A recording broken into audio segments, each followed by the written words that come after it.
So this is my hit Reborn Anti-Aggro deck, 11 hit combo. So copy the leader, 4 Awakened Warrior Bardics, 4 Bardic Resolute, 4 Super Saiyan Blue Gogeta, 4 Piccolo Jr., 4 Belmont Double Devastation, 4 Surprise Attack Frieza, 4 Super Saiyan Gogeta Acrobatic Warrior, 4 Bodyguard Legend, 4 Mercenary Tau, 4 Dummy Thick Drum, 4 the 1-drop green Dummy Thick Drum, and 4 Nappa Super Combos, and 4 Goku and Vegeta Junior Unison. So, what makes this leader anti-aggro? Obviously, it's a good aggro leader because when this card attacks a leader card, draw a card. So it's always important to have draw on the front, especially if you're playing aggro. Gotta keep that hand thick, right? And then it gets 5k power for the duration of the turn, which is very useful. So you don't have to combo in order to apply pressure with the leader. So you're getting a lot of free value out of the leader. So essentially the leader is 15k on your turn when swinging on the front side and 20k on the back. And you're drawing cards, which is always good value. And you don't have to give up anything in order to apply pressure. So of course makes it automatically a good aggro leader. It's red, of course, so you get a lot of benefits of the red. A lot of the cards that benefit from your leader being red, you get a lot of spam out of it. You know, stuff like Nappa. You know, you need the leader to be red. Bardic Resolute, your leader needs to be red. You know, for you to get a lot of good stuff out of it. This Piccolo, you need the leader to be red. Mercenary Tau, your leader needs to be red. If I'm right, yep. Dummy Thick Drum, the leader has to be red. You get the idea. So a lot of these really good cards require your leader to be red. So of course that's useful to use red.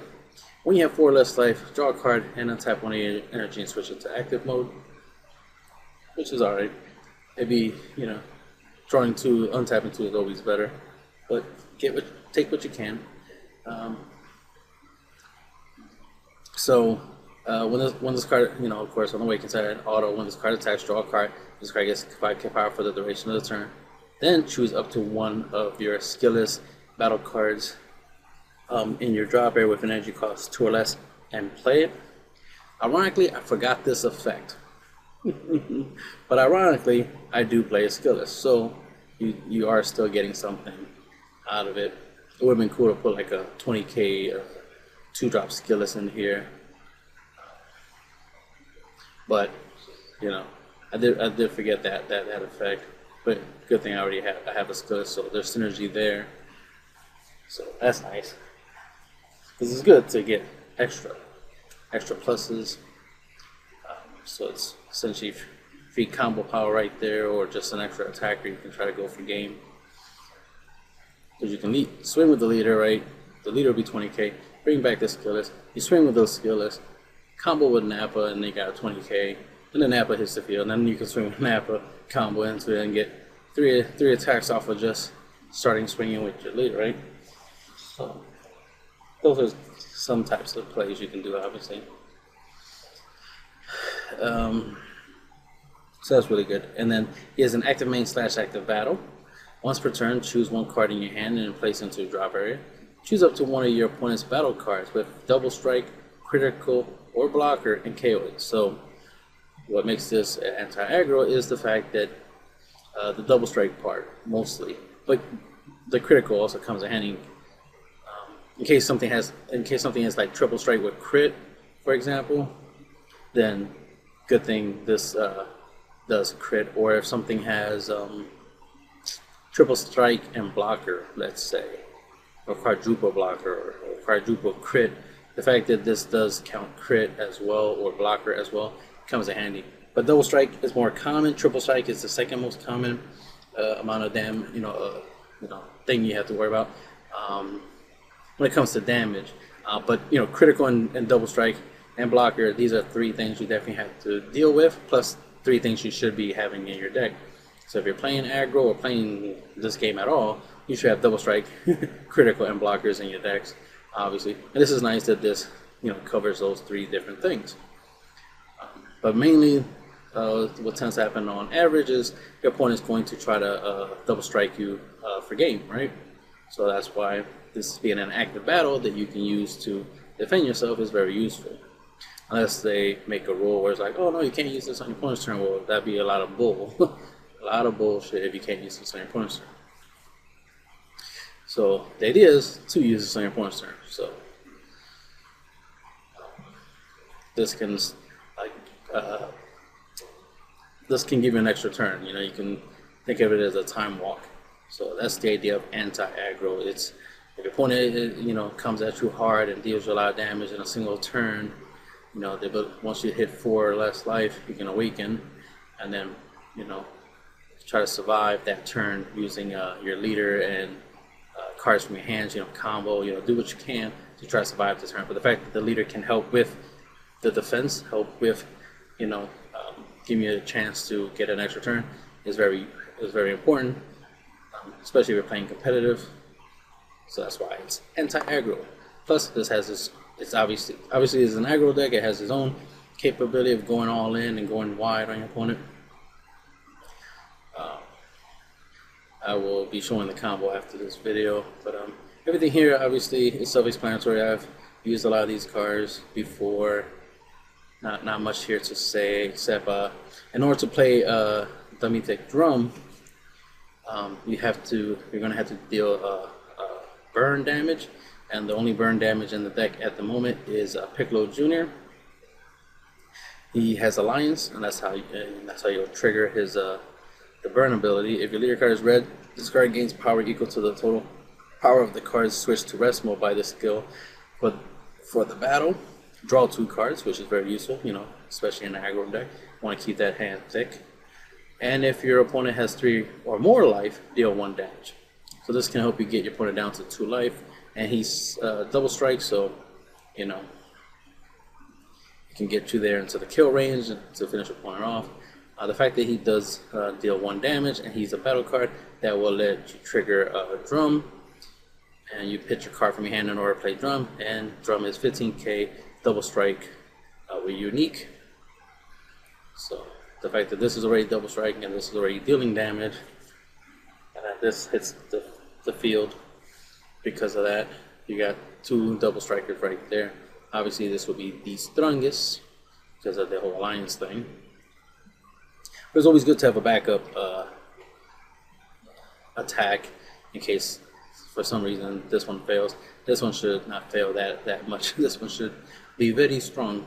Another way to burn, not just him, but the only way to trigger Gogeta's burn ability is you have to use them with Piccolo for the alliance. Because only when you use this for when you switch this card to rest mode by an alliance skill, deal 1 damage to your opponent. So this will deal your opponent 1 damage. This will deal your opponent 1 damage. So that's 2 damage. So let's say your opponent's at 3. Well, your opponent will be down to 1 in that specific instance, which is really nice, right? And then you're already swinging with double strike, so there's a high chance that the attack will hit. But if they out combo, you did play the drum, right? So then you can finish your opponent off with that. So that's a line of play you can do. Since you have drum and Piccolo and Gogeta and a lot of other battle cards to get him really strong already on board.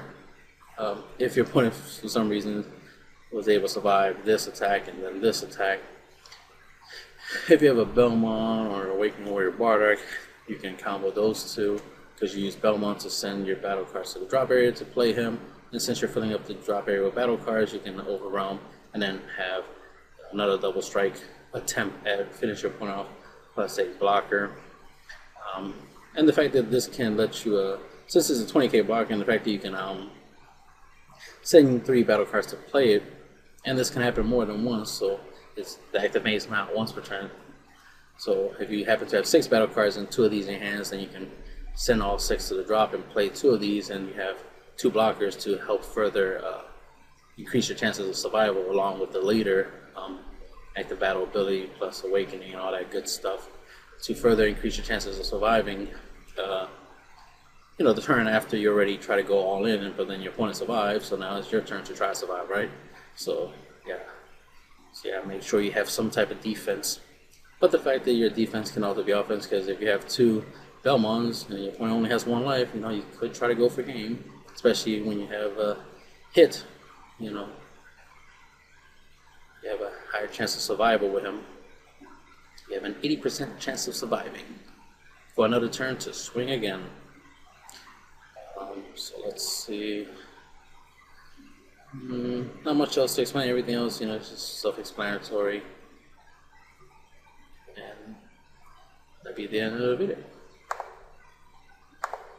So this is my hit Reborn 11 hit combo.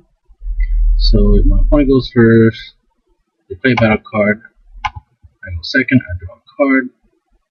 Charge that as energy. Because the color is irrelevant. So now I'll be able to play Bodyguard Legend for free. Tap this, play the Unison. Unison have one. Swing with the Unison, do some damage. Right. Then I do its effect. Bring out two more of these. Ironically, there's no more in the deck, so I'm gonna have to just grab this over here. That is energy. Okay, put you into play. Okay, I get you. Alright, let's move that over here. Move this over there. Convert that. Tap that. Alright. Oops.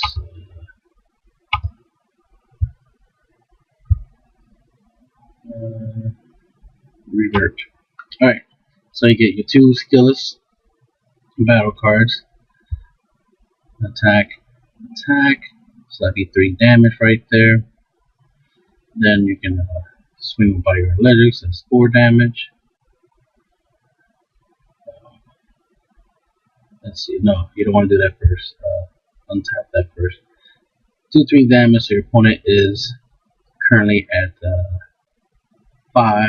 So then you want to play by Mercenary Tower because he gets crit. Swing with that. The opponent crit damage. So that right there will be 4th damage. They take crit damage, then you play your Bardic Resolute because you're red and your opponent just took crit damage. So you can play this out. So then now your opponent should be at 4 life. So then you swing for 15k double strike. So that will deal your opponent 2 damage, bringing them down to 2. And then swing with Bodyguard Legend. That bring him down to 1. Swing with the leader. Leader's auto. He'll get boosted, so he becomes 15k. You draw a card. So that was 1, 2, 3, 4, 5, 6, 7, 8 damage so far. Now you send these 3 to the drop. They already served their purpose. Let's play Belmont. So now your drop should consist of 4 cards, which you do. So obviously that will allow you to play Awaken Warrior Bardic. So then you swing with Belmont, do some damage there, this is 20k. Then Awaken, not Awaken, Overwhelm by warping your whole drop area. Swing for 20k, double strike. And right there is a total of 11 damage, because here's 2, here's 4, 5, 6, here's 7, plus 8, 9, 10, and 11 from all those cards. That's the end of the video.